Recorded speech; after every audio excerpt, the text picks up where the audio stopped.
I started Simple Gourmet Syrups about 18 months ago. I've made maple syrup for about 15 years since we've owned our farm, and a friend of mine told me about hickory syrup. I fortunately have 10 or 15, maybe 20 Shagbark hickory trees on this property. So I started experimenting with the process for making hickory syrup, which is not very well known.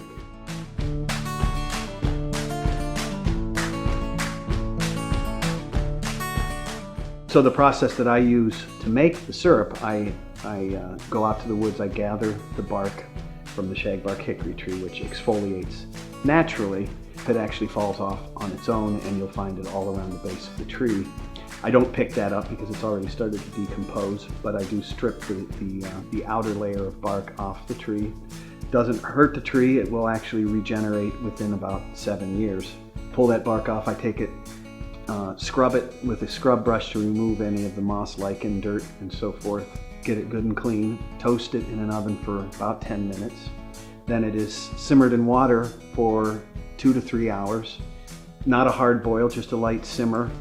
I then strain it through a very fine mesh, take it back up to, or actually add my sugar, and take it back up to 220 degrees, or right under the boiling point, and then it's bottled and sealed and then aged for a couple of months before it's sold.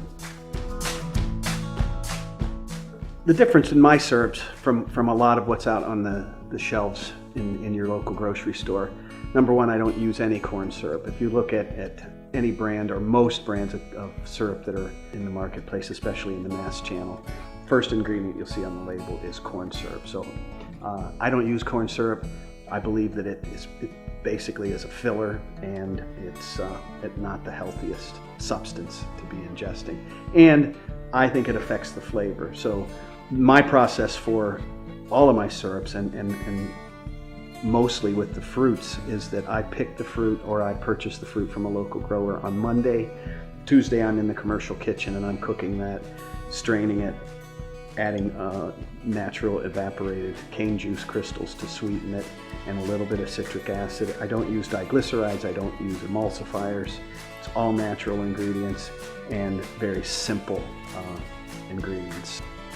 We still make everything in small batches, and there's a lot of human interaction with the product and the process, and I think that's important. And I'm hoping that my son or one of my daughters wants to get involved, and this truly becomes a family business.